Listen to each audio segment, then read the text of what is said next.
안녕하세요. 아이디 입시연구소 대표장 기원배 선생님입니다. 수험생 여러분, 수능 보시느라 정말 고생 많이 하셨습니다. 여러분들의 3년 동안 아니면은 6년 동안 여러분들이 쌓아오신 실력을 100% 아니 200% 300% 이상을 수능 시험장에서 발휘했으리라 믿습니다. 자, 이제부터 여러분들의 꽃길만 있으기를 진심으로 기원합니다. 자, 오늘은요 여러분들 설명을 드리기 전에 좀 간단하게 고생 많이 하셨으니까는 선물을 좀 드리려고 합니다. 어떤 내용이냐 하면은 전국 대학별 정시 환산 점수에 대한 프로그램이에요. 근데 이제 엑셀 파일에 대한 부분들인데 여러분들이 각 대학에 원하시는 부분들을 대학별로 찾으실 수도 있고, 자 지역으로도 찾으실 수도 있고, 그리고 군별로 가군, 나군, 다군 이렇게 찾으실 수 있고요. 선발 유형돼 있고, 그리고 세부 전공도 내가 원하는 거 클릭하셔서 원하는 대학 찾으시고요. 그리고 모집 인원 이거 굉장히 중요하죠. 모집 인원에 대한 부분들. 그 다음에 이제 경쟁률이 작년에 얼마였었는지. 그리고 여기 보시면 컷 1, 컷 2가 있어요. 요거는 각 대학별로 조금씩 틀리거든요. 그래서 각 대학별로 나오는데 앞쪽에 대한 부분들은 최고점, 그리고 뒤쪽에 나와 있는 컷 2에 대한 거는 70% 컷이랍니다. 적정 컷 얘기하고 있는 거죠. 그래서 여러분들이 각 그 대형 입시 기관에 확인을 한번 해보시면 여러분들이 각 대학별 환산 점수가 얼마인지 쉽게 얻으실 수 있습니다. 그래서 그거를 여기 한번 보신 다음에 요 부분들로 여러분들이 원하는 대학이라든지 관심 있는 대학을 보시면 정말 아마 큰 도움이 되리라 생각이 됩니다. 자, 그리고 등록자 100분위 평균에 대한 부분들, 국어, 수학, 탐구, 영어 이렇게 반영 비율이 나와 있는데,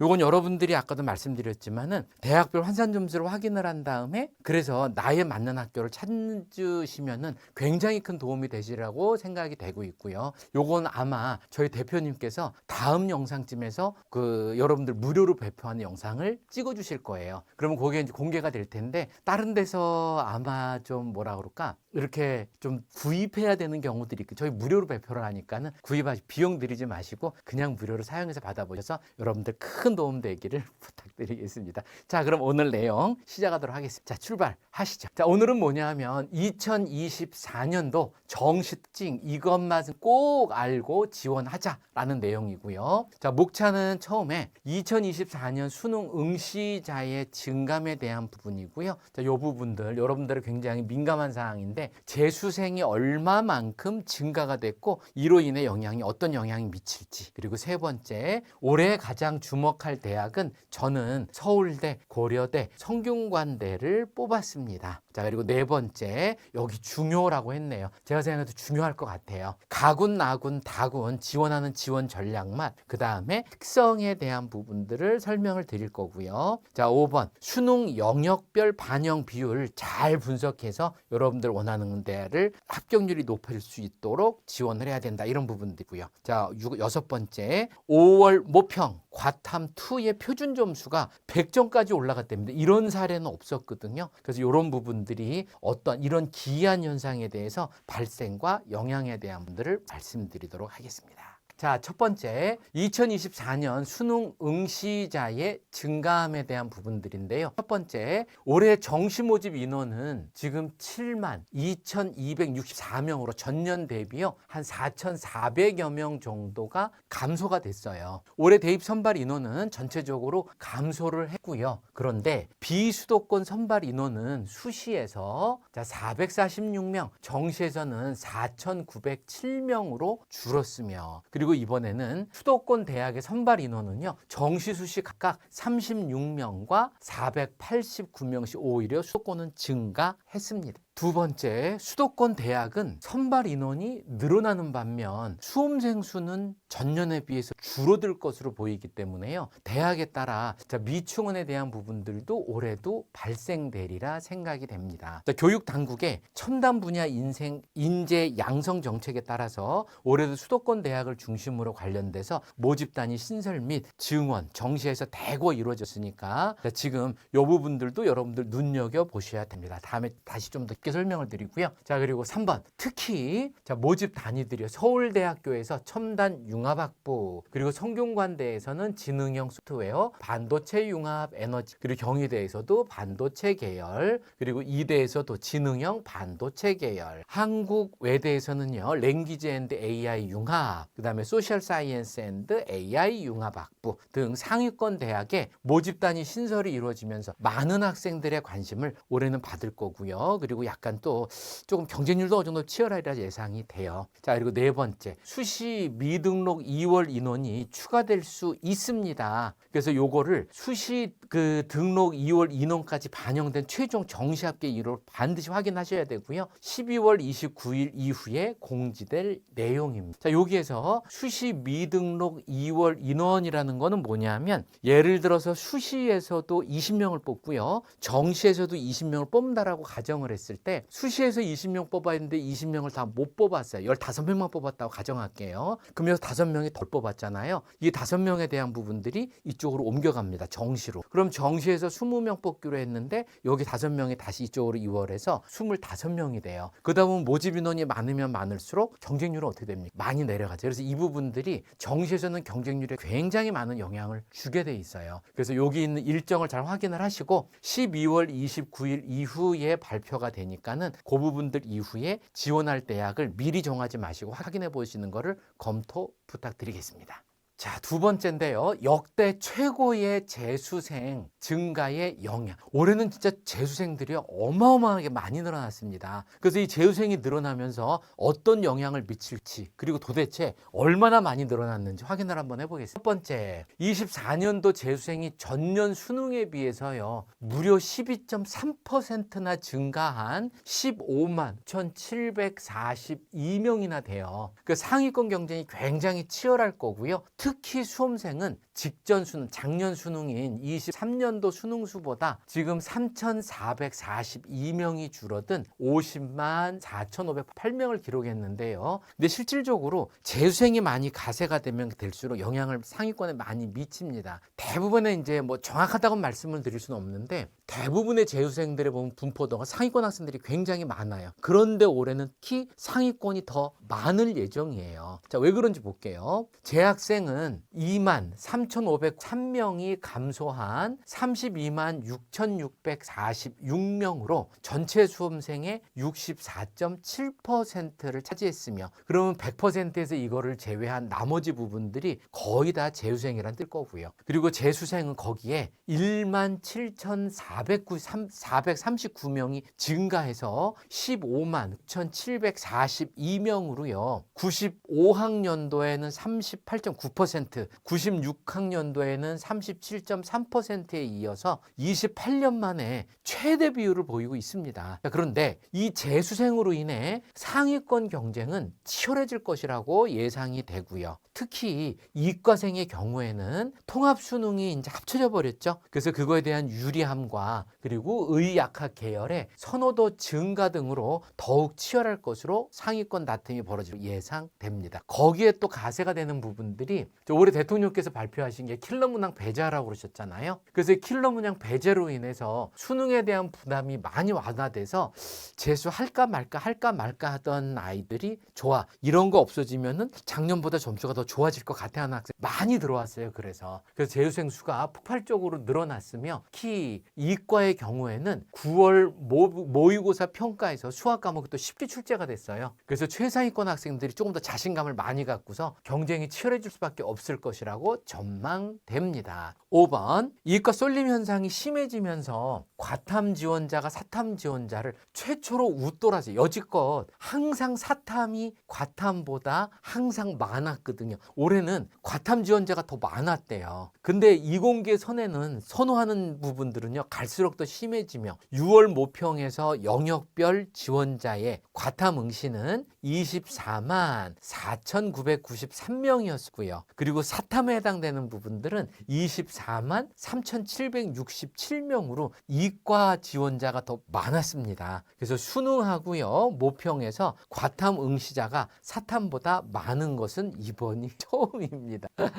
자, 그리고 여기에서도 이익과 쏠림 현상은요, 가속화될 것을 앞으로도 전망을 하고 있고 저는. 그리고 의대 정원 확대와 첨단 과학, 반도체학과 신설 등으로 인한 복합적 원인도 작용했다고 생각 들어요. 그래서 앞으로 근데 이게 그 첨단 과학 분야나 반도체 학과 부분들은 어떤 국가적 산업적으로 봤을 때 많이 좀 지원시켜주고 하는 게 좀 바람직하지 않나. 근데 이 부분들은 뭐 나라를 정치하시는 그 높으신 분들이 잘 알아서 하시는 분들이니까 우리 학생들은 거기에 맞춰서만 열심히만 공부하시면 될 것 같아요. 다음 페이지 또 보겠습니다. 3번 수능에서 올해 가장 주목할 대학은 서울대, 고려대, 성균관대. 저는 이렇게 꼽아봤습니다. 자, 그 이유는요. 그 다군에 성균관대가 이번에 신설을 했고요. 요건 좀 다시 한번 말씀드리고요. 2번 서울대는요. 2023학년도서부터 정시 모집에서 수능 성적이랑 교과 성적을 모두 반영을 하잖아요. 근데 올해는 고려대 역시 올해서부터 정시 모집을 일반 전형과 교과 우수형으로 이원화시켰어요. 두 가지로. 근데 여기서 교과 우수 전형에서 교과 부분이 20%가 반영을 하는데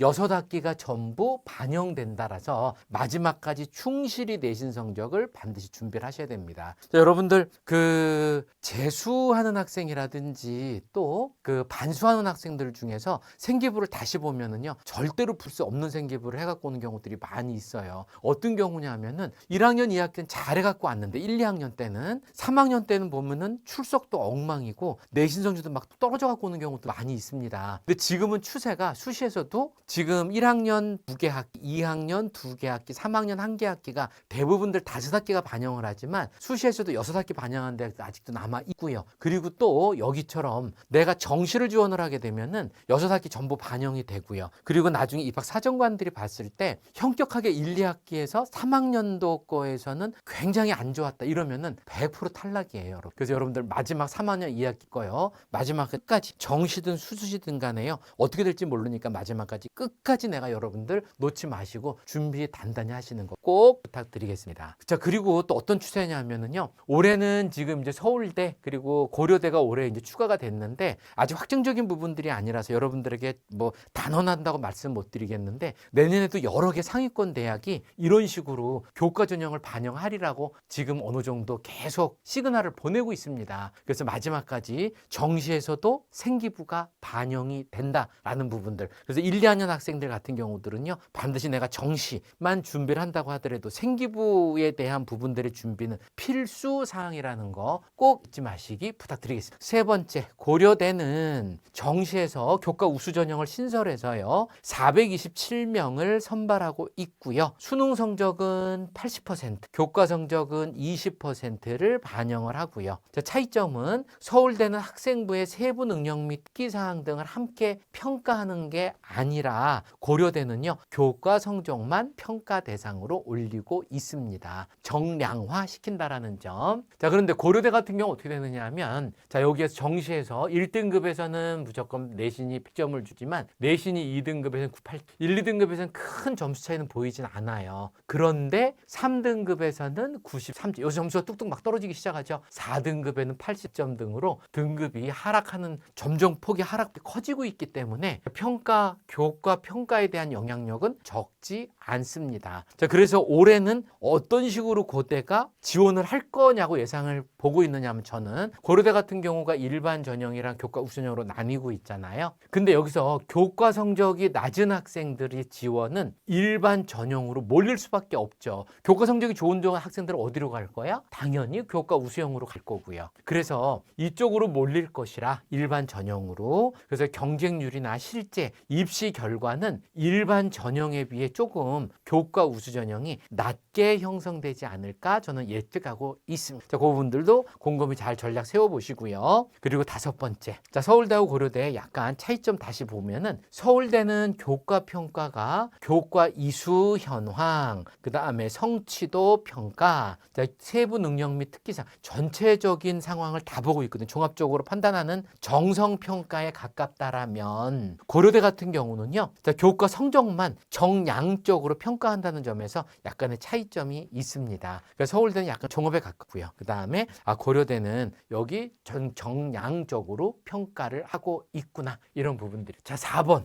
이거 중요해놨네요. 제가 생각해도 매우 중요한 것 같아요. 자, 중요 가나다군 지원 전략 및 특성하는 돼 있는데, 자, 여러분들이 이제 점수가 나오면은 대강 여러분들 가치점을 해보실 거 아닙니까? 근데 가치점 해보면은 가군, 나군 대학의 약간의 가나다군의 약간의 특성이 있어요. 자, 그 가나다군의 특성에 대한 부분들을 간단하게 살펴보도록 하겠습니다. 자, 보면 가군이 있고요, 나군 있고요, 다군이 있잖아요. 그러면은 가군, 상위권 대학만 제가 메모를 해볼게요. 가군에서는 고려대가 있고요, 연세대가 있습니다. 그리고 나군에서는 서강대가 있고요, 서울대가 있어요. 그리고 가군, 나군 분할 모집하는 대학은, 가나군 분할 모집하는 대학은 한, 성, 경, 동, 시, 이 이렇게 있고요. 그리고 가군, 나군, 다군 전부 다 세 군데 분할 모집하는 대학은 홍, 중, 외, 건 이렇게 있습니다. 가나군 분할 모집하는 대학은 한양대, 성균관대, 경희대, 동국대, 시립대, 이대 이렇게 있고요. 가나다군 모집하는 세 군데를 분할 모집하는 데는 홍익대, 중앙대, 외국어대, 건국대 이렇게 있어요. 근데 올해 특이사항 부분들은 뭐냐 하면 요때 가군, 나군에서만 분할 모집할 때 성균관 대학이요. 자, 여기 성대가 다군에서도 분할 모집을 하고 있어요. 반도체 계열 쪽으로. 그러다 보니까는 지금 특성이 어떤 특성을 보이고 있느냐 하면 가나군에 대부분들 상위권 대학이 전부 다 밀집돼 있습니다. 그리고 다군에서는 가나다군 분할 모집하는 다군에서는 자, 중대가 포진돼 있고요. 그래서 가나다군에서 가군하고 나군에 대부분 상위권 대학이 몰려 있거든요. 그리고 모집 인원도 중대에 비해서 월등히 많다 보니까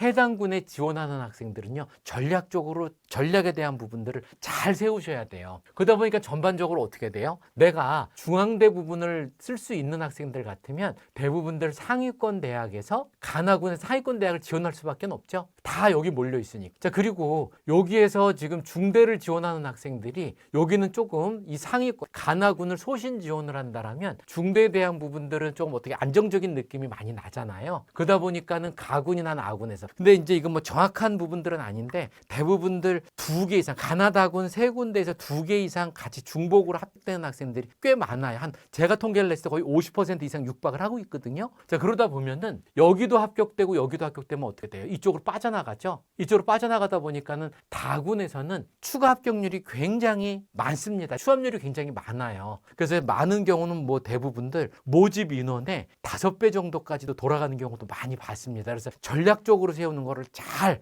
내 점수가 다군 부분들을 상향으로 지원을 할 것인지 아니면 다군을 내가 가군, 나군을 상향을 쓸 것이고 다군을 하향으로 쓸 것인지 그 부분에 대한 판단을 잘만 하시면은 여러분들 성적에 최상으로 끌어올릴 수 있습니다. 내 적정 부분보다도 더 좋은 학교를 간다면 그것만큼 좋은 건 없겠죠. 그렇다고 내 점수가 여기인데 너무 터무니없이 이런 데를 쓰면 그건 무조건 떨어질 거고요. 자, 같이 읽어보겠습니다. 자, 1번 대체로 가군하고 나군의 상위권 대학이 여러분들 보시는 것처럼 많이 몰려 있고요. 모집 인원도 월등히 많다 보니까 해당 군에 지원하는 학생들이 전략적으로 잘 세우셔야 됩니다. 자, 그리고 성대가 아까 말씀드렸던 것처럼 어떻게 됐느냐 하면 가나군이었는데 올해 다군에서도 분할 모집을 한다고 그랬어요. 그래서 2개의 신설 모집 대학, 반도체 계열입니다. 반도체 융합공학이랑 에너지학 부분들이 다군에 선발하게 돼 있어요. 자, 그러다 보니까 상위권 쓸 수 있는 대학이 다군에는 그렇게 상대적으로 많지 않았는데 성대가 생김으로 인해 갖고 여기 쓰는 학생이 성균관대를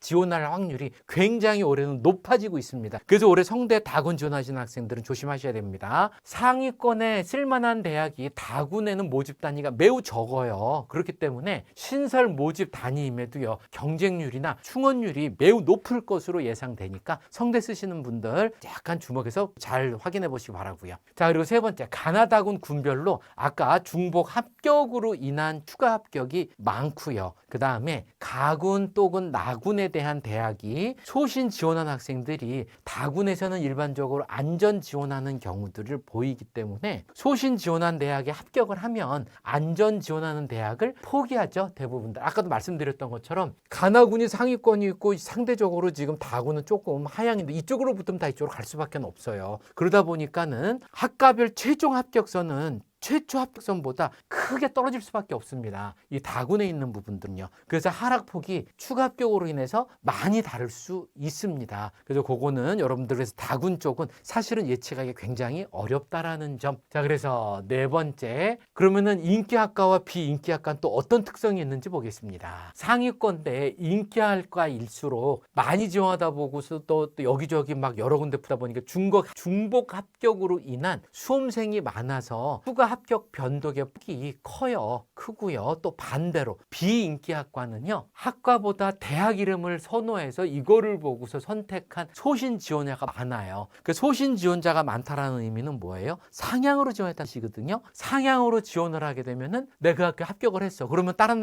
대학으로 이탈을 할까요? 절대 안 그렇습니다. 그렇기 때문에 합격했을 때 마지막까지 등록해서 다닐 확률이 높고요. 그리고 추가 합격 비율이 전반적으로 낮은 추합이 굉장히 낮습니다. 그래서 최종 합격선이나 최초 합격선이나 큰 차이를 보이고 있지 않습니다. 그래서 최초합이 안 되면 대부분 추합률이 떨어질 확률이 높습니다. 그래서 비인기학과 지원 시에는 많은 주의가 요한다라는 거. 그리고 전에도 이제 수시도 마찬가지고 정시도 마찬가지지만 여러분들 지원할 때는 크게 항상 제가 두 가지 말씀드렸어요. 첫 번째는 되도록이면 어떻게 된다? 모집 인원이 많은 학과를 택해라. 모집 인원이 많은 학과를 택하라는 의미는 어떤 거였어요? 이쪽은 10명, 이쪽은 20명을 모집을 해. 그러면 10명에서 예를 들어서 추합이 5명 돌았다고 가정합시다. 그러면 20명짜리는 반 정도니까 여기도 10명 돌겠네요. 안 그래요. 12명, 13명 이런 식으로 막 돌아요.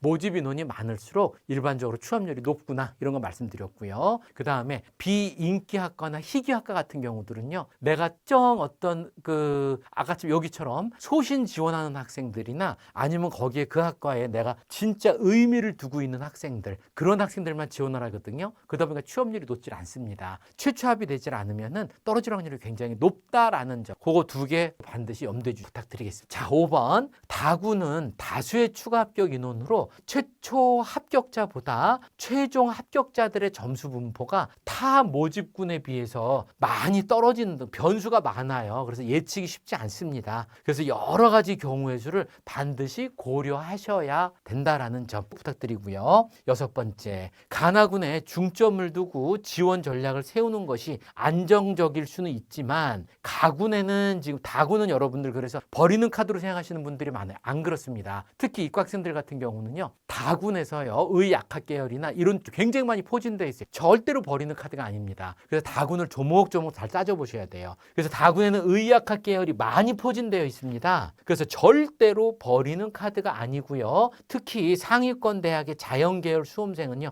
매우 중요한 요소이니까 전략을 잘 세우기를 꼭 부탁드리겠습니다. 5번째, 영역별 반영 비율 잘 분석해야. 자, 영어와 한국 사회도 주의하라 이렇게 돼 있고요. 자, 1번 주요 상위권의 대학은 요거는 국어랑 수학이고요. 요쪽은 탐구 부분입니다. 대부분들 어떻게 되어 있느냐 하면 국어 수학인 경우는 표준 점수로, 그리고 탐구인 경우는 변환 표준 점수나 분위 등을 많이 사용을 해요. 여기서 변환 표준 점수는 뭐냐면 탐구에서 이것도 유불리를 반영을 조금 더 어려운 부분들을 한 과목들이면은 요걸 또 다시 한 번 더 점수 보정을 해줍니다. 이런 부분들을 의미하고요. 그리고 표준 점수 부분들은 뭐냐면 조금 쉽게 설명을 드리면 한마디로 난이도를 뜻한다 생각하시면 돼요. 어떤 의미냐 하면 국어 수학 같은 경우는 원점수가 100점이잖아요. 원점수가 100점인데 요거는 그 수능 성적표에는 공개되진 않고요. 이게 표준 점수로다가 변환돼서 끼어서 나오는데 이때 표준 점수는 제가 난이도라고 말씀을 드렸고요. 난이도가 쉬운 과목은 쉬웠던 시험은 원점수를 표준 점수로 환산을 했을 때 한 130점 초반 정도에서 왔다 갔다 해요. 그리고 난이도가 어려웠던 시험은요. 한 150점대까지 육박합니다. 그래서 예를 들어서 재작년 국어 같은 경우에는 표준 점수가 149점으로 굉장히 어려웠었고요. 그리고 작년 같은 경우에는 133점인가 134점인가 그렇게 알고 있거든요. 그래서 굉장히 쉽게 냈습니다. 그러니까 이런 부분들 한번 어렵게 내고 쉽게 내고 이런 부분들. 그리고 이제 탐구 과목 같은 경우에는 또 원점수가 탐구가 같은 경우 50점이 만점이잖아요. 근데 그거는 또 표준 점수로 환산을 하면은 한 60점 초중반이면은 좀 쉬웠던 시험이었구나 이렇게 생각하시면 좋고, 그리고 이제 그게 70점 중후반까지 올라가면 이건 어려웠던 시험 이렇게 생각하시면 됩니다. 자, 근데 표준 점수만 활용하는 대학도 있어요. 여기도 표준 점수, 여기도 표준 점수, 대부분 이렇게 가는. 그게 어디냐 하면 서울대, 서울교대, 홍익, 국민대 등이 있고요. 그리고 대학에 따라 수능별 반영 비율이 전부 다르기 때문에 내가 수능 후에는 단순 합산 총점이 아닌 각 대학의 영역별 반영 비율을 고려한 환산 점수로 지원 가능한 대학을 따져봐야 됩니다. 내 점수는 전체 원점수가 이만큼이지만 같은 레벨권 학교에서도 여기 넣으면 붙는데 여기 넣으면 떨어지는 경우, 이런 경우 많이 있어요. 그래서 꼼꼼히 내가 대학별 환산 점수를 확인을 해봐야 된다라는 것. 그리고 영어가 미치는 영향이 등급으로만 나온다고 해서 미치는 영향이 적진 않습니다. 그래서 대학마다 이것도 틀린데 서울대나 서강대 같은 경우에는 등급 간 점수 차이는 크게 보이지는 않아요. 근데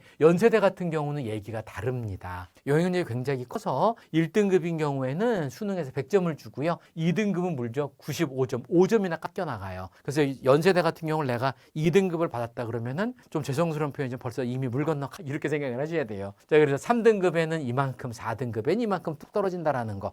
영어의 영향력은 연세대 같은 경우 굉장히 크게 작용하는구나. 이렇고요. 상위권일수록 각 대학의 영어 반영 방법 및 등급별 점수 차이를 확인을 해서 이에 따른 성적의 유불리를 우선적으로 잘 검토해 봐야 된다라는 것. 자, 그다음에 한국사도 대부분들 4등급 이상의 만점을 주잖아요. 그렇지 않은 경우도 많습니다. 한국사도 대학의 대부분들이 가산점이나 감점 방식을 활용을 하거나 일부 대학은 성적 계산에 포함하지 않는 대학도 있어요. 그리고 반영 비율이 또 적용했던 데가 또 건국대, 동국대의 경우는 한국사를 감점 방식으로 변경해요. 요거는 뭐 크게 유불린 상황은 아니고, 그리고 올해 경희대도 성균관대도 한국사를 가산점 방식으로 바꿨다라는. 요거는 크게 중요한 부분들은 아닌 것 같고요. 4번에서 정시에서 한국에서의 영향력은 크지 않다고 생각을 하지만 4등급, 5등급 이하서부터는요 점수 차이가 발생을 해요. 그래서 대부분 대학은 차이가 큰 편이라 주의해야 되고, 한국사 등급이 매우 낮은 학생이라면은 대학별 한국사 반영 방법 및 등급별 점수 차이를 반드시 이것도 확인하시고 넘어가셔야 됩니다. 6번째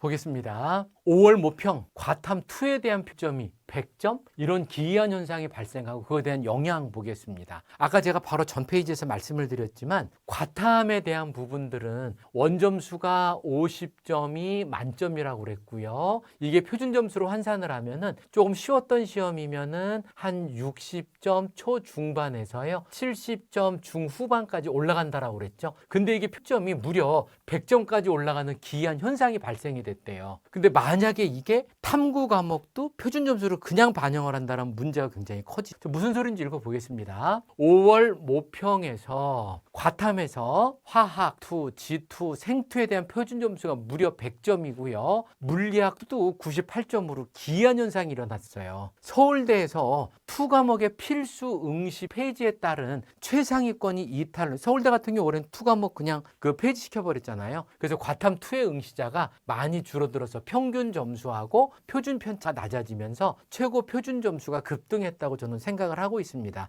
이 평균 점수하고 표준 점수가 공식이 적으면 적어질수록 이 표준 점수는 높아지게 돼 있고, 이 전페이지에서 말씀을 드렸지만은 서울대, 서울교대, 홍익대, 그 다음에 이런 대학들은요 이게 국어 수학이 점, 그리고 나머지 탐구 과목이 아까 말씀드린 것처럼 100분이나 아니면은 변환 표준 점수로 활용을 했었는데 이게 아니고요. 서울대 같은 경우는 표준 점수로 갑니다. 이것도. 근데 이 표준 점수가 만약 이런 식으로 높게 나면은 이 과탐에 대한 부분들이, 탐구에 대한 부분들이 아주 무지막지하게 영향을 미칠 수밖에 없어요. 자, 그게 어떤 식이었었느냐 하면 변환 표준 점수의 보정이 없이 반영하는 경우라면, 서울대 경우라면 100분이 98에서 100 이상이 최상위권 학생의 과탐이 무지막지하게 유리할 수밖에 없습니다. 그래서 변환 표준 점수를 어떻게 조정하느냐에 따라서 탐구에 대한 성적에 해당되는 부분에 합격, 불합격에 큰 영향을 줄 거라고 저는 예상을 합니다.